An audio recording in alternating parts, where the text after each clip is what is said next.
Welcome back to another video. Guys, we got a decent amount of stuff to cover today. I'm going to run through some of the things that we're going to be covering. We're going to be covering this article, 3 crucial reasons why Bitcoin is ready to see a sharp rally after a 15% drop. We have 4 key metrics that suggest Ethereum is undervalued. And we're also going to go over central bank digital currencies and how they are not a replacement for Bitcoin as stated here on Cointelegraph. So that's the news we're going to jump into today. However, before we jump into the news, we're going to go over price action, how people are feeling the market sentiment, what's going on Google Trends for Bitcoin, and we're going to go over all that stuff and then get into the news. So with that said, if you guys like cryptocurrency, staying up to date with the news and everything like that, make sure you give this channel a subscribe. This is one of my first videos, so by liking and subscribing, you're going to be one of the first people here. You guys are here at the ground floor level, and hey, one day when we're at 10, 20,000 followers, you'll be able to say, hey, I subscribed when the digital investor was under 100. So with that said, guys, crypto today is up. It's definitely up on the 24-hour. Bitcoin is sitting at 91.25, Ethereum at 205, XRP at 19 cents. Litecoin is at 43. We got a 272 Tezos, a 5-cent Cardano, and a 388 Chainlink. Let's see what VeChain's doing. I do like staying up to date on VeChain. So VeChain's at just under half a penny, basic attention token at 20 cents. So the market's up nonetheless. Me personally, I'm expecting a pullback. Let's take a look at the chart though. Since this is a new channel, I want to update you guys. My trading strategy is not based around, trying to trade a 4-hour, trying to even really trade a 1 day. I am just looking to accumulate very big positions down like in here. This is where I look to accumulate. So I'm looking for a little pullback down here. I think we'll get it, but if not, this still looks like a great buying opportunity here. It's just that after such a strong reaction rally, we've been going up for 3 or 4 months. The logical side of me tells me there's probably going to be a retracement and to buy down on this this lower band here. So that's just what I'm waiting for. But nonetheless, if you just by taking a look at the chart, this is still a great buying opportunity, guys. If you're looking to buy, if you're looking to sell in the long term, if you're looking to hold a little bit, again, I'm looking to trade multi-year, not like multi-week. So that's my personal trading strategy. Let's take a look at crypto fear and greed index. So right now we're in fear. We're at 39. Yesterday we're at 39. Last week we're at 52, and last month we were at 28. So surprised, Bitcoin's up a little bit today, but we're still in fear. So just something to look for, which also adds to the fact, like if we're up and we're in fear, it's a good indicator of where market sentiment is, and I don't think we're going to get out of the fear index unless we have a major breakout, right? And that's really the main thing. Like when we're above 10K, I feel like we start to move into the normal and greed side, or after a big reaction rally. But yeah, so Google Trends. Let's take a look at this. Right now, this is on 2004 to present, but let's just get in the past 12 months here. And as we can see, it did come up, and I'm going to say this is probably for the halving. So it came up to 61, and now we are down to, as of roughly today, we're down to 33. So search volume in half to Bitcoin. Now we could do search terms like cryptocurrency, and actually let's do that. Let's just type in the search term crypto and see what pops up. Let's see if it's any different. So before it was 70 around the halving, and now it's down to 61. So about the same time. I think for these videos, guys, I'm going to cover the Bitcoin Google trend just because I feel like since that's the household name, I'm not saying Bitcoin's the best at all, but I think that most new people coming in are doing research on Bitcoin, and then they find altcoins, and then they do research on altcoins in the greater crypto space. So I think the search term Bitcoin gives a really good idea of new people who are looking to enter the market. Let's take a look at our whale alerts here. Nothing too big. I did look at these this morning. We have 14 million USD transferred from Tether Treasury to Binance. That could indicate that price is going to go up since it's minted and it's going right to Binance. Usually that means that they're probably going to be buying up coins. But it's not like the biggest amount we've ever seen, right? It's only 14 million. Usually they're printing multiple batches of these before you see a massive price spike. 10 million USDT transferred from Tether to Binance. You have 23 million worth of XRP transferred from unknown wallet to unknown wallet. So big numbers, guys, 10 million. But I like to watch this Twitter page. This is at Whale Alert for the big things, right? Because sometimes you can get a little bit of an insight as to what's happening. So that is all of our price action and market sentiment for today. Now let's go ahead and let's move into the news. So 3 crucial reasons why Bitcoin is ready to see a sharp rally after a 15% drop. Bitcoin has been subject to troubling price action over the past week. Since the May highs of 10,000 established in the wake of the halving, the cryptocurrency has been in a clear downtrend, with Bitcoin now trading at 8,800 as of the time of this article's writing. At the local lows, Bitcoin traded as low as 8,600 on some exchanges, approximately 15% shy of highs. Let's go down here, guys. I just want to give you the interesting things of this article. So Bitcoin prints textbook falling wedge pattern. Here we can see this falling wedge. Falling wedges, studies suggest, have a high likelihood of breaking higher. Such patterns have also preceded strong gains in the Bitcoin market over the past few months. Let's also remember, guys, though, that a bigger time frame overrides a smaller time frame.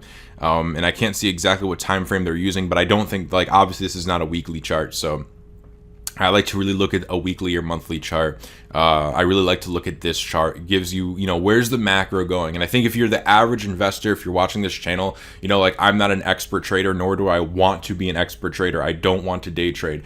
I think most people should stay away from day trading. So just trade the macro. Like if you believe in Bitcoin, you believe in where it's going long term, like me, trade the macro of it. So number 2, tensions between the U.S. and China grow, yuan crushed. Since our last report on the situation between the U.S. and China due to the Hong Kong democracy movement, things have become worse due to fears of sanctions. The Chinese yuan, as Twitter account Yuan Talks noted, is at its weakest level since September 2019, the peak of the 2019 trade war. Bitcoin stands to benefit as it can act as a safe haven for Chinese investors trying to mitigate the risks of a falling domestic currency. I also think it's going to be, it might not necessarily raise price with everything that's going on in Hong Kong, but nonetheless, I think people in Hong Kong will be using it to, get away from the surveillance system of China. It only makes sense that they're going to use an alternative currency. I think if things got really bad, they'd probably move from Bitcoin into a more private coin like Monero. But yeah, just something to think about. Number 3, central banks and governments continue to print trillions, boosting Bitcoin bull case. I think, as we all know, guys, it's a money printing machine that doesn't stop. I'm not going to go too much into that. If you guys want a video that covers over mainly, the money printing that is going on and how that negatively affects us, because guys, there is nothing positive that comes out of it other than I guess you could call it delaying chaos is really what it is. It's just delaying chaos. It's putting a Band-Aid on a very big wound, right? It's putting a Band-Aid on something that probably needs surgical dressing. A couple of days ago, you guys probably know this, Goldman Sachs put out an invitation call to their clients to discuss Bitcoin and other things. And this is posted on Twitter by @Bitcoin. And this is the same format as their original report, so I don't think this is fake, but I definitely don't, especially coming from @Bitcoin. But anyways, let's see what they said here. First, some coffee. Awesome, and let's see what they said. So, Bitcoin. I'm assuming they're talking about Bitcoin here. Do not generate cash flow like bonds. That just blows my mind. As if bonds have some type of massive cash flow on them that traders just salivate at the mouth for. Do not generate any earnings through exposure to global economic growth. Do not provide consistent diversification benefits given their unstable correlations. Do not dampen volatility given historical volatility of 76%. On March 12th, 2020, the price of Bitcoin fell 37% in one day. Do not show evidence of hedging inflation. It's funny, every single use case that we in the community see, it's like they just don't see it, or they completely attack it, or they completely say it's false. We believe that a security whose appreciation is primarily dependent on whether someone else is willing to pay a higher price for it is not a suitable investment for our clients. I don't know why people view Bitcoin as like this MLM thing where it's all about the next person buying it at a higher price. To me, it's more so a deflationary asset, an asset that, you know, you cannot print more Bitcoin. So the more people that get into Bitcoin, the more valuable it is because you can't print more of it. It's not about getting someone to come in and buy it at a higher price than you. It's about, I want to own something that cannot be printed on demand. And that's really it.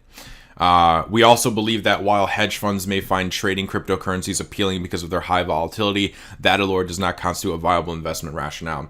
After reading this, you might be like, what the heck? Like, they're completely lying. But guys, don't worry about this at all. This is not like bearish news or anything. I mean, we need to expect Goldman Sachs to be against it. Remember that the exact thing that Bitcoin is changing is the same thing that the banks have been benefiting from. So what the banks used to benefit from, Bitcoin basically comes in and destroys that. Why would Goldman Sachs tell their own clients to not put their money in bank accounts with them, to not invest their money with them, and to invest it into a completely external asset that they have no control over, that does not enrich them themselves? Now, does Goldman Sachs own Bitcoin? What I think 100% they do. There's proof. Actually, I'm not sure if there's proof that Goldman Sachs does. No, I think there is. I think in my last video I showed you guys that proof.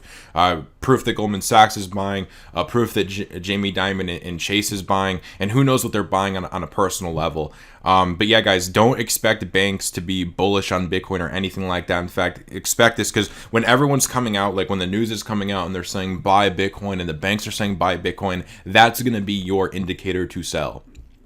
So I'm glad that they're still bashing it, because that means there's probably going to be growth. Now, when Goldman Sachs turns around and says, hey, you should probably put 1% of your net worth in Bitcoin, that's a selling indicator to me. Moving on, 4 key metrics suggest Ethereum is hugely undervalued, analysts claim. New research from German-based analytic firm BlockFi shows the price of Ethereum hasn't kept up with growth in a number of key indicators. So in brief, analytics firm BlockFi has released new research showing ETH is significantly undervalued. The research tracks growth in metrics such as developer activity and gas usage. The stage is set for a new Ethereum bull run, according to BlockFi's numbers. So let's go ahead and let's scroll down a little bit. There was one part in here that I wanted to show you guys. So they say it's been really interesting that both miners and investors have been holding ETH since 2018. It seems like a majority agree that these prices are just not worth selling ETH. BlockFi co-founder Simon Dedick told Decrypt. He also speculated that part of the price decrease following the 2018 run-up came as a result of ICO projects selling large amounts of ETH to secure capital in dollars while building their products. Developer activity has also remained strong since 2018, indicating product development is ongoing regardless of day-to-day ETH prices. DeFi products like Uniswap and Balancer are prominent examples of Ethereum developers bringing new features and growing value propositions to the distributed network. While it's obviously not correlated with price, development activity is super bullish in my opinion, Dedick said. I hope I'm pronouncing that right, Dedick. If Ethereum 2.0 is delivered successfully and the DeFi market keeps growing and locking away ETH, it could become a very nice catalyst to start a run on ETH. Yeah, guys, I think it's a very common sense analysis, right? If people aren't selling ETH because they feel it's undervalued, if they've been holding since 2018, basically if nobody's really selling, they all believe in the long-term value, then as new market participants come in and most bag holders aren't selling, the price is only going to increase. Now, obviously, of course, eventually these bag holders are going to sell. There's going to be hiccups along the way. But overall, if people believe they're holding Ethereum, which could be valued at, who knows, $3,000, $4,000, $5,000, maybe even I've seen predictions up to $20,000 Ethereum. Many people think it's going to mimic Bitcoin, maybe even outperform Bitcoin as it did as far as price action in the last cycle. I mean, who knows? We don't really know where it's going, but it's like anybody can read that and it makes sense. It's common sense analysis. If people are holding and not selling and there's new market participants joining, price is probably going to go up. Lastly here, guys, central bank digital currencies are not a replacement for Bitcoin, says Grayscale. And I want to just put this out here so you guys can understand more about a CBDC. I think a lot of people see CBDCs and they think it's the bank trying to recreate their own Bitcoin. Guys, I just want to say, even if they tried to market it and pitch it like that, it's not. Remember that most of the time they're pulling these CBDCs, they're just minting them with just numbers pulled out from a dark spot, if you catch my drift.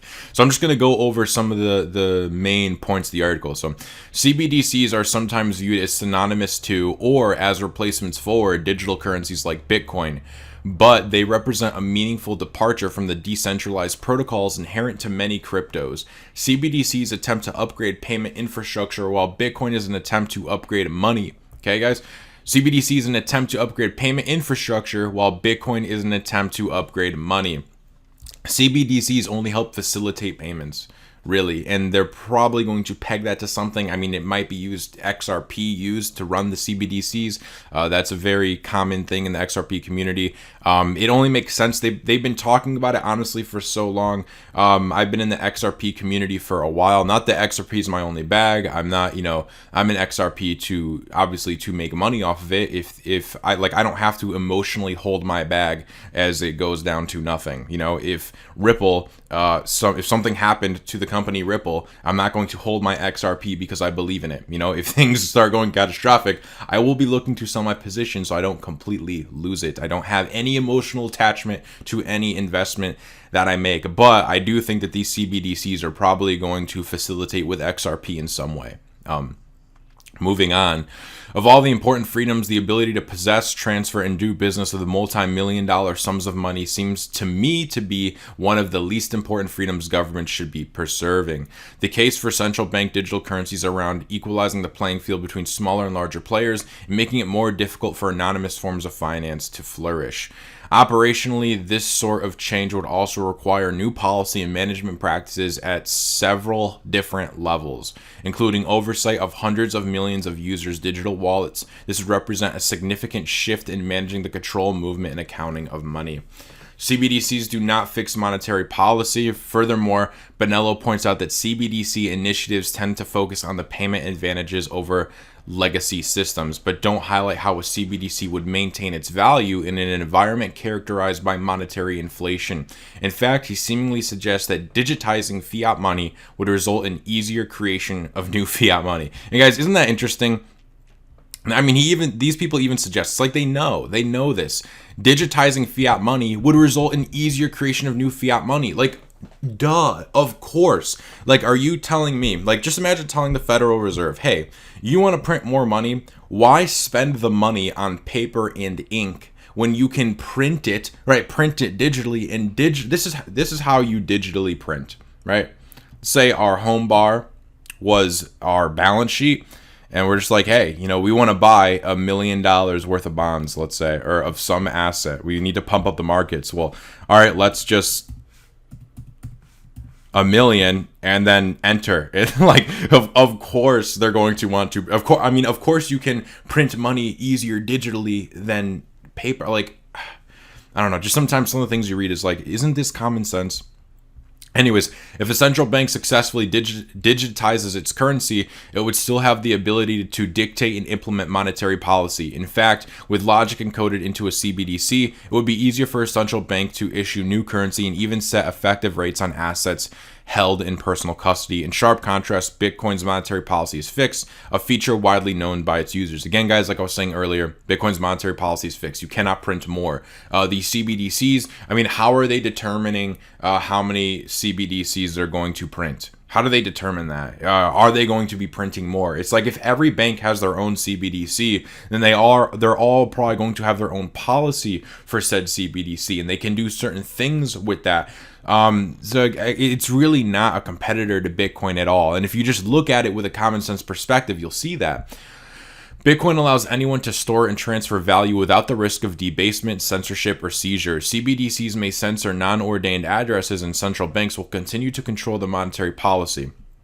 On the surface, it seems like a digital dollar might displace Bitcoin's growth because they are both digital, but it actually fails to address these principal concerns. And I think people will realize that, right? If the banks did come out and they make a CBDC or they make a digital dollar, you may be able to fool people for a little bit, thinking oh, it's digital, it's like Bitcoin. But eventually, people are going to catch on that this thing does not have any value, just like they're going to catch on with the dollar. Maybe it'll take a while. I think it won't. I think with the money printing that's happening to the dollar, When people come into this space, when they have Bitcoin broken down for them in a simple, easy to understand way, they're going to understand I need to hold Bitcoin. Now, they may not hold everything in Bitcoin or anything in an alternative cryptocurrency, but I think they're going to put a small portion of what they have in there because they're not going to trust the primary system. They're not going to trust the system that just failed them. Again, if the dollar fails and that system fails, why would people just willingly jump into the same system but digital? It honestly, to me, doesn't make very much sense, but let me know what you guys think. I think today we had some very interesting news. I enjoyed going over it with you. So again, let me know what you think in the comments about all this or any section of it. Main thing, let me know what you think about CBDCs. I mean, do you think people are just going to jump onto a CBDC and start using it, no questions asked? Or do you think people are going to, they're going to understand Bitcoin and want to hold a piece of that? I think the other thing is I don't see CBDCs having like a dollar value. Maybe they will, but I don't see them having like crazy gains like Bitcoin. And let's be honest, most people are coming into crypto as a speculative investment. Even myself, I'm coming in as an investment. If I didn't think Bitcoin had value, I would not be here. So with that said, guys, if you enjoyed the video, a like, comment, that would be great. Subscribe. You'll be one of the first subscribers to the channel. And with that said, I'll see you all on the next video.